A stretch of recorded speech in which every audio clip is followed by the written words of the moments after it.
better than my picture. Good morning. Bonjour. I'm delighted to be here this morning. Thank you very much for inviting me. Is this good? I should have left it where it was, apparently. Good? Okay.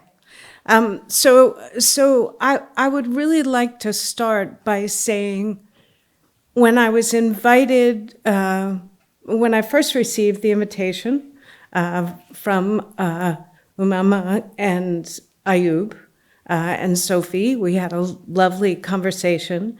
When I first received the invitation to speak about the female leadership experience in crisis, I wondered how to interpret the topic of the talk I was being asked to give. While my area of research is women's leadership and women's career development, I'm not all that much of an expert by any means in crisis leadership. So I thought, I wonder how this fits. But when I thought about the subject of the presentation, it occurred to me that it can be interpreted in two ways. The first was the female leadership experience during times of crisis. And the second is the female leadership experience itself is in crisis. And what I mean by that is that, and I'll explain this more into my presentation, but that there's only my opinion, of course, but there are too few women in senior leadership positions in all of our areas, whether it's in the military or it's in commerce, in all of the areas where we need more leaders making critical decisions, particularly as was just mentioned, with some of the crises that we have faced and will continue to face. We need all of our human capital resources to be fully capable of demonstrating leadership.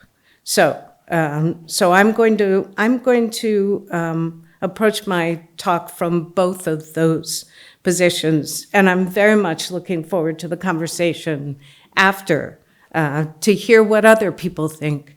The one thing that well, there's many things that appeal to me about being here today, but one of the big things is engaging in an exchange of ideas and perspectives. So I'm very much looking forward to doing that.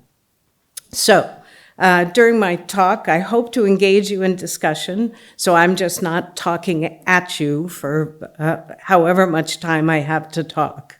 But I really want to see if I can help present the case for why, in fact, women leaders might be well suited for crisis situations. And the more we can do to develop all of our people, women and men, into being capable, competent leaders, the better off we'll all be moving into this next phase of world events.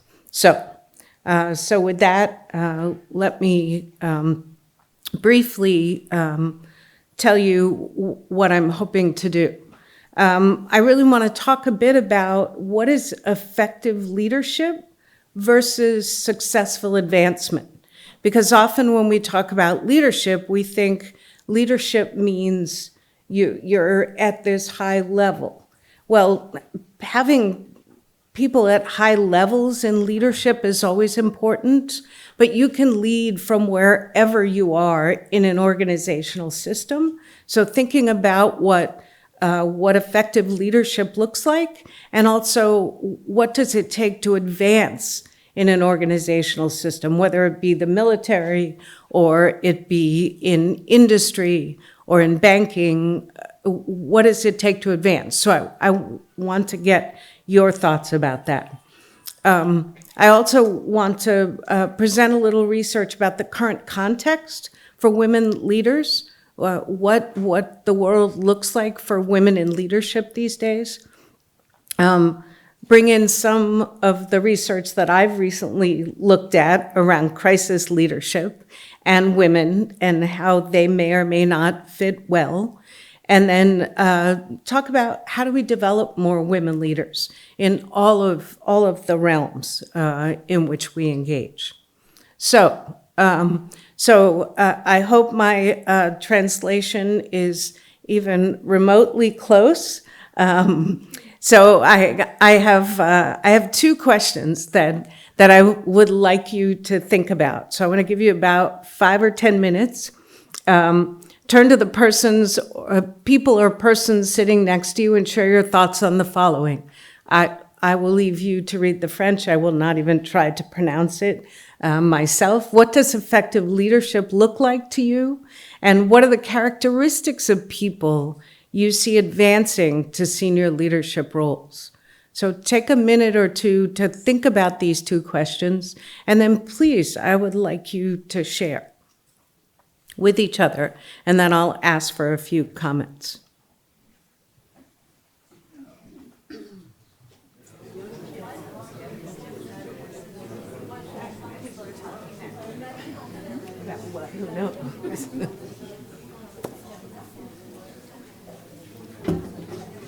Okay. All right. So I've been told this is a very American way to do a talk, that I'm asking you to talk instead of me talking. Yes, I see that. Yes. Well, I'm American, so there you go.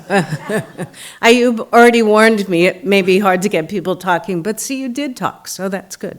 So what do you think? I'll put my earphones in, so if you speak French, I will understand what you're saying. What does effective leadership look like to you? Yeah. So mission and team. Mission, team, and the individual. The taking consideration each person in the team also. So yeah. The mission, the team, and each person in the team. Yeah, absolutely. Great. Yes, please.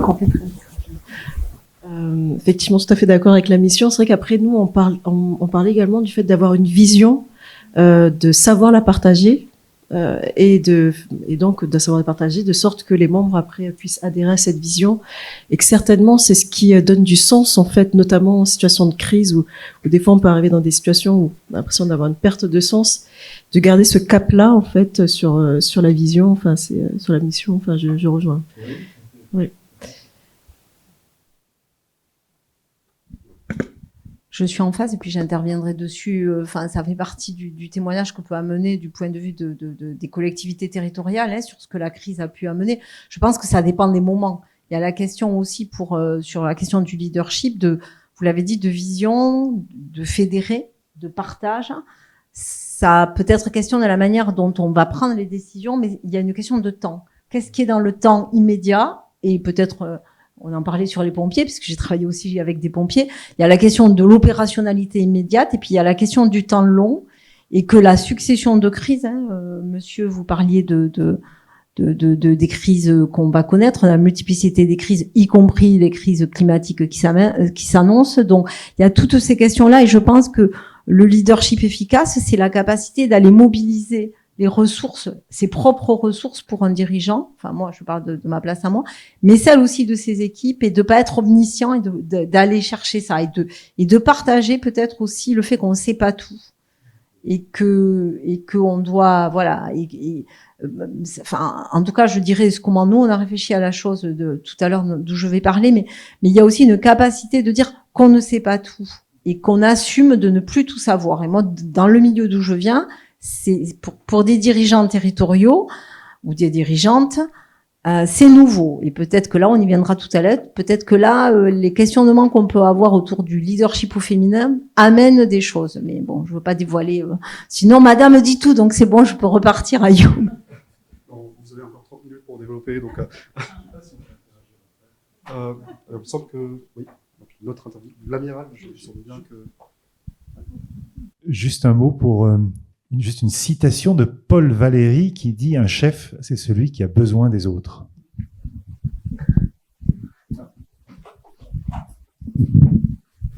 So we share with okay, so we share with Umena.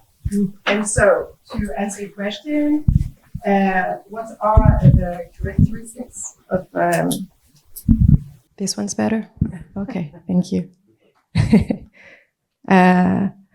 An effective leadership is inspiring trust, is charismatic, even though it's quite hard because it's a subjective thing, in a partnership management way. And I added that a leader is challenging and influencing person. There's always this influence, of course, in positive way. And the second question, the senior leadership roles know how to convince. Know how to convince, to persuade, to bring people along, maybe to communicate the vision as was mentioned earlier. Okay, excellent. Thank you for indulging me in that activity and for talking to each other. I appreciate that. So let me share some very brief data from a paper that my colleague, Professor Hopkins, and our other colleague, Professor Billamoria, did on women in healthcare, answering these questions. So the images of effective leadership, according to these women in healthcare, and these were medical doctors, researchers, clinicians, nurses, but the sample they were all female. It finally is raining here. It's been saying it's going to rain every day. So as you can see, these are a number of the types of things you talked about. A great communicator, team builder. The team is really important. Being a visionary, taking action, right? I mean, particularly in a crisis situation, you need to be decisive. You need to take action. Also, you'll notice at the very bottom, male came up as what an image of effective leadership was for these women in healthcare. So here's what they had to say about who advances to senior leadership. And I think you'll notice a little bit of difference here in terms of what was stated. So ambitious, hardworking, dedicated, networked, right? The political skills are very important. And male obviously came up again. We have a lot of women in healthcare. Many women medical doctors now. Certainly many more women are coming through medical schools. But the nursing corps obviously is still very female.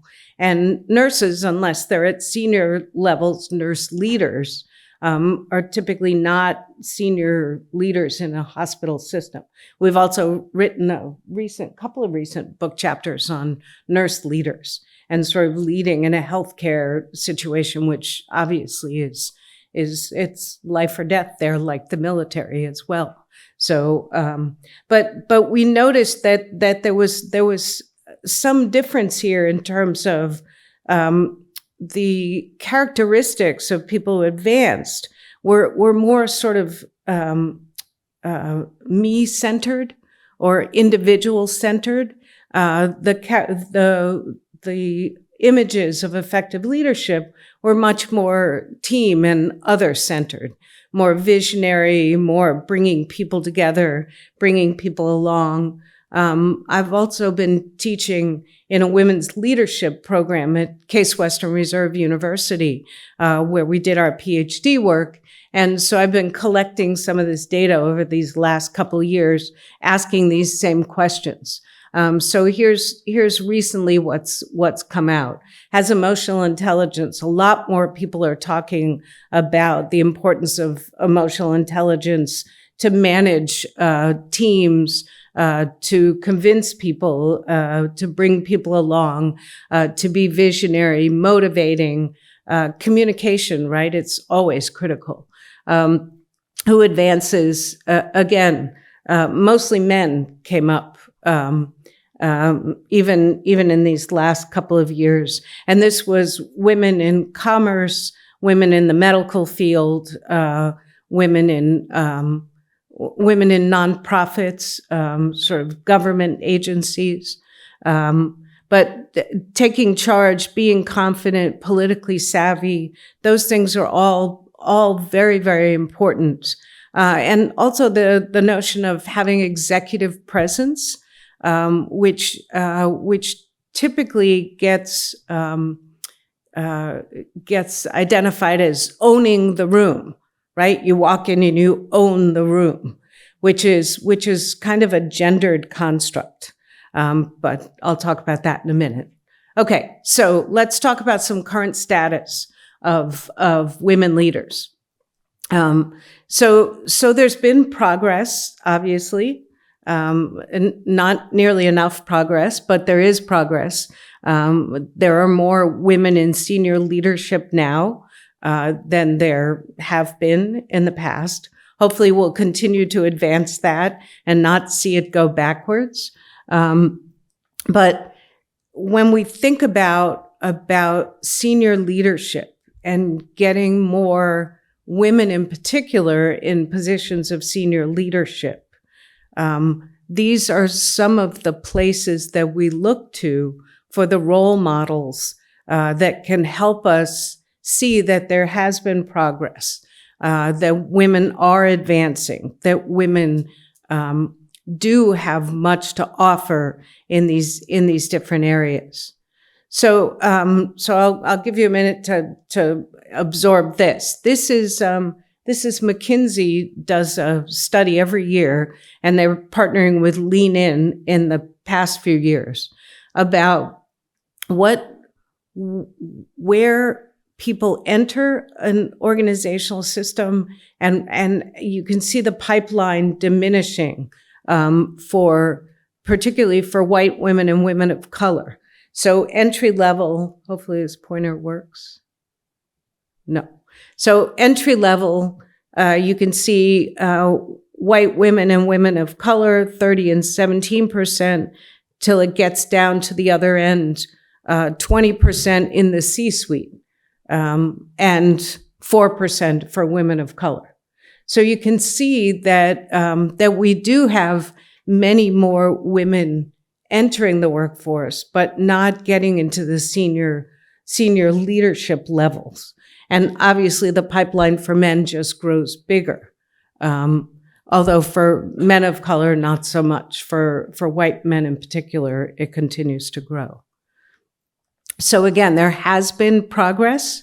We are seeing things move forward. I would like to see it move forward more quickly, of course, but there is progress. So we can take hope from that. So we have a few ideas about why there's still so few women in senior leadership roles. The organizational model, as it's currently structured, works for the people at the top, who are mostly men at this point. That's just the reality of the situation. So the status quo remains. The power imbalance just continues as is. And one of the things that we've investigated is that role complexity and responsibility at lower and middle management levels, they're not really deeply investigated or understood to figure out why there might be women in particular who are leaving the workforce in those middle management roles. Certainly we can talk all day long about the impact of COVID on women in particular, on all workers. And in the US, we don't have nearly the kinds of gender parity policies or work-family policies that some of the European countries have. So it may be a particularly US-based problem, although I think it's more universally shared than that. So structures and systems change, and they do, we've seen it, but cultures and attitudes, they lag behind. They don't change nearly as quickly. So we may think we're making progress, and we may be changing some of our organizational structures, policies, systems, but cultures, attitudes, those take time to change. And the burden for increasing women has mainly fallen at the micro level. So individuals have been tasked with how do we increase women in leadership, as opposed to looking at the organizational, structural, systemic level. And I'll talk about this a bit later. We talk about this all the time. It's not about fixing the women. Women don't need to be fixed. They're fine. It's about fixing the organizational structures and systems that impose barriers to women being able to ascend to senior leadership. So the gender equality laws in European countries, I know there's been lots of laws that have been passed. I know there's quota systems. We work with some colleagues in the UK who are very active in trying to understand what a difference these laws are making. So I guess the two questions to contemplate, I promise I won't ask you to talk to each other again. But the two questions to contemplate, are these laws enough to make a difference? Obviously, there's some forward progress, which is always good. But what might be some unintended consequences of these laws? So the laws sound like a good thing. Let's get gender parity. Let's get more women on boards. Let's get more women into senior leadership roles. But are there unintended consequences? The point of the laws are to make that better and to make it more equitable, more opportunities. Whether or not that works as intended is open to debate. And I'm sure we can talk about that if we choose when we have our roundtable. Okay, whoop, sorry. That went fast. Okay, organizational realities for women, just to recap. Lack of female role models. Role models are so important for sure, particularly in the military. I would think that would be very important to have female role models, to look up there and say it is possible. Gendered career paths and gendered work. Gender is a social construction. Yes, there's biological differences, but gender is a social construction. And we're all socialized. Women are socialized to be nice and nurturing and kind and caring. Men are socialized to be in charge, decisive, take charge. And some of those roles play out in how we go about working and doing the work and choosing the kind of work that we do. Lower attributions of competence to women. Women have to prove their competence over and over again. That might sound familiar to some of the women in here. Certainly been the experience I've come across. Plus, there's been lots of research about that. This double bind, as I mentioned, sort of the conventional social construction of gender versus communal versus agentic. What a leader is supposed to look like and act like and be. Network sponsors and mentors are hard to come by. And there's some stereotyping about loss of commitment and competence if women choose to have families. So now you're invested in that and not as invested in work. which continues to happen. So just to recap sort of the systemic disadvantages, the impact on women, there's this whole opting out. We choose to go somewhere else or do something else because our organizational systems are not supportive. There's this whole women lack confidence debate, which gets in the way a lot, self-blame. We did a paper a number of years ago, and we discovered this concept called hyper-accountability.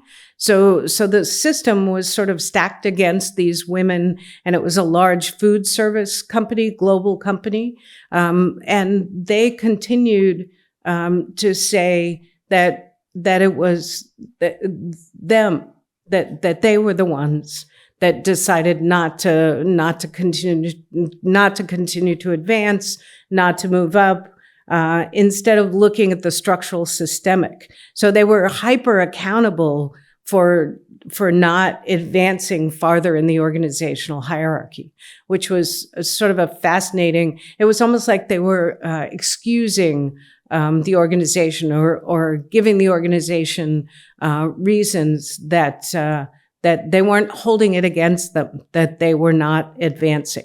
Instead, they were taking the blame on themselves, being hyper accountable, which was quite fascinating. Again, status quo remains in place, few women in senior leadership positions. Crisis leadership self-assessment. I promised I won't ask you to do it. But there's some comments here that I think, based on thinking about crisis leadership, that these things, and the website is up here, it's Center for Creative Leadership, that's their assessment.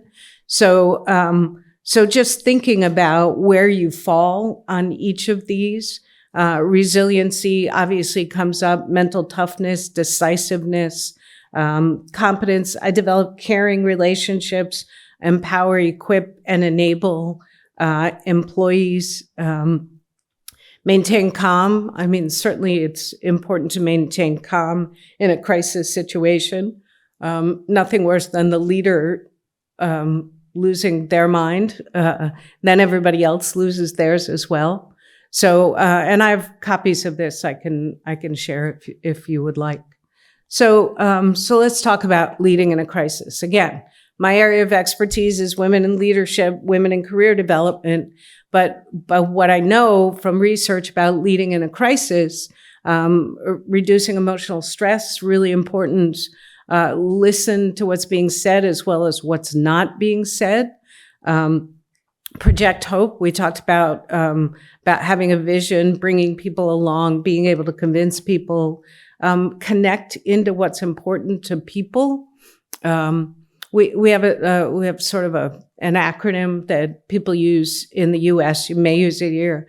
WIFM, excuse me, WIFM. What's in it for me?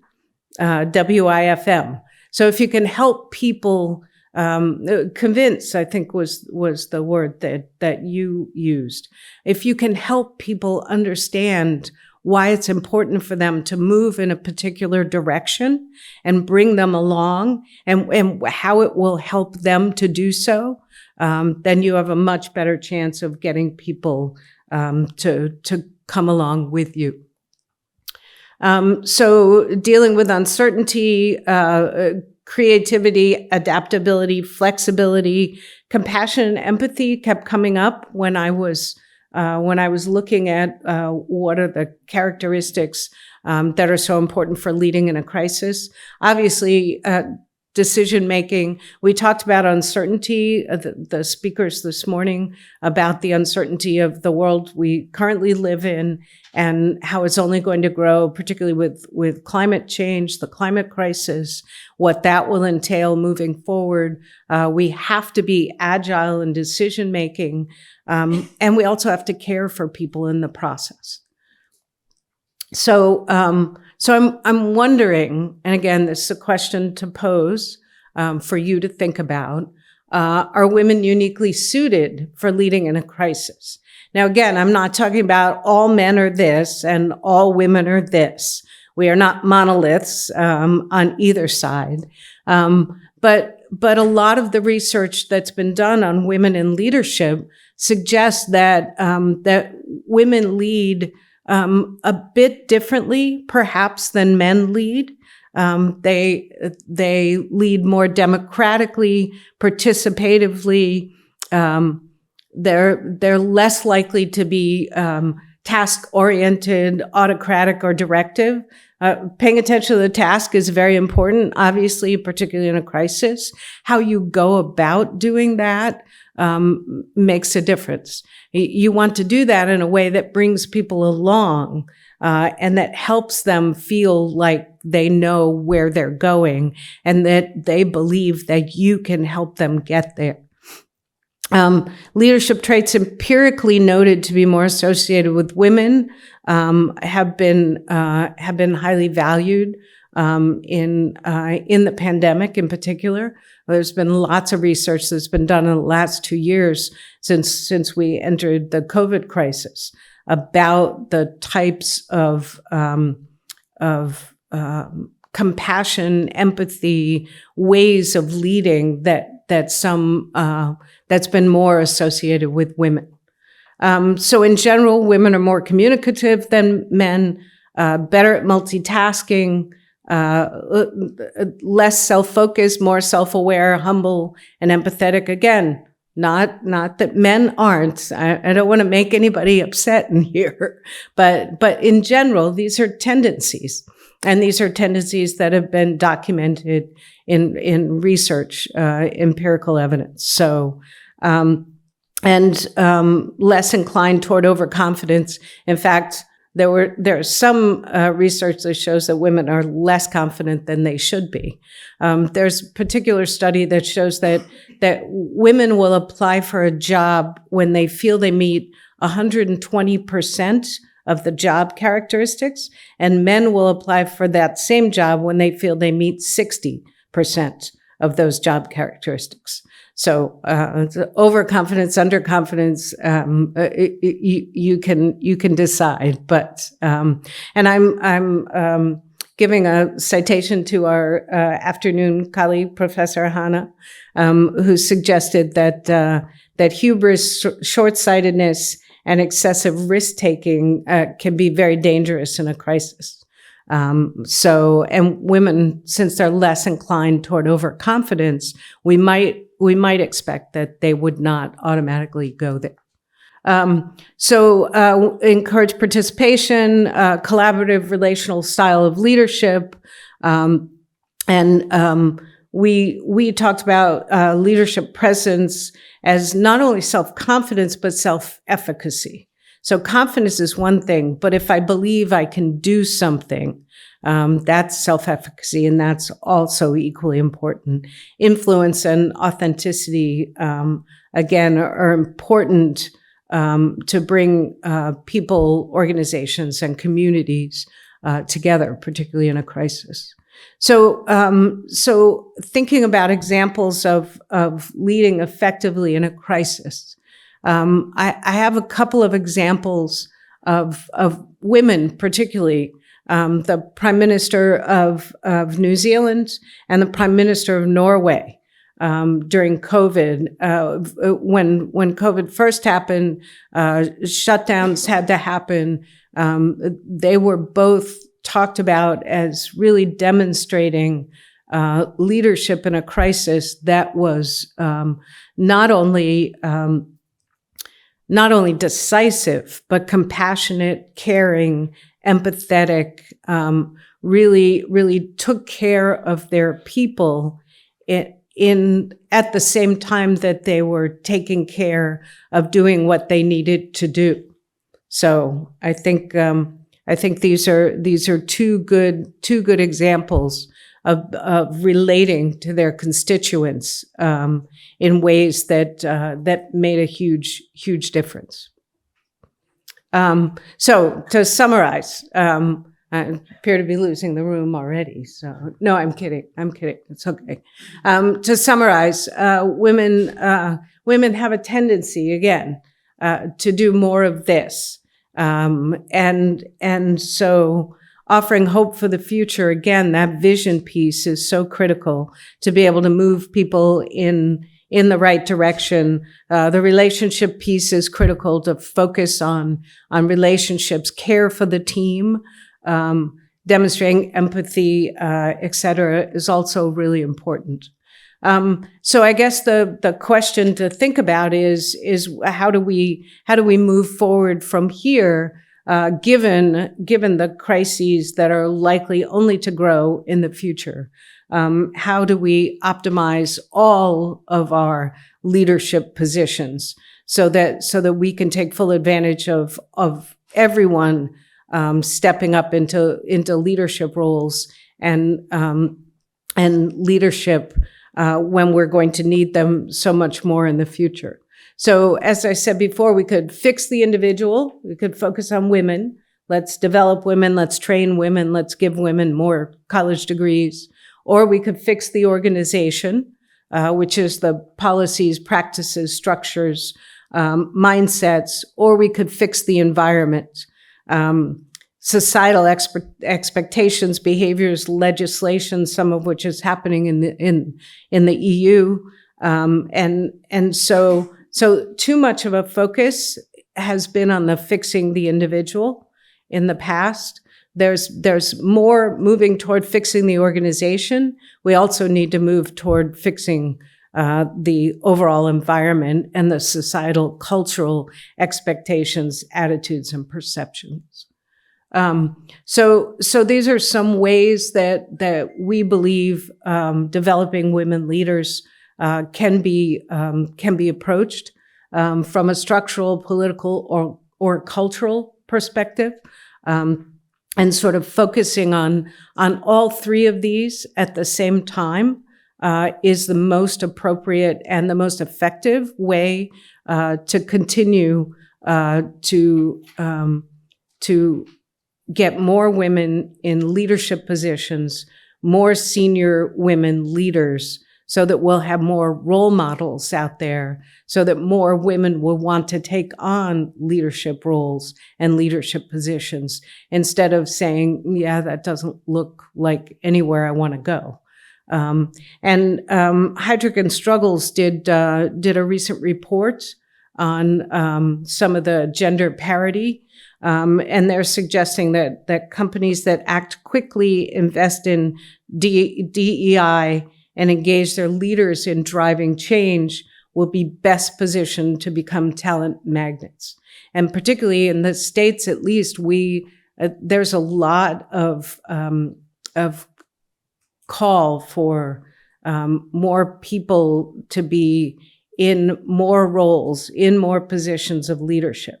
And organizations that create conducive climates are going to be the organizations that women in particular, as well as men, will want to continue to work for. Voilà. Thank you.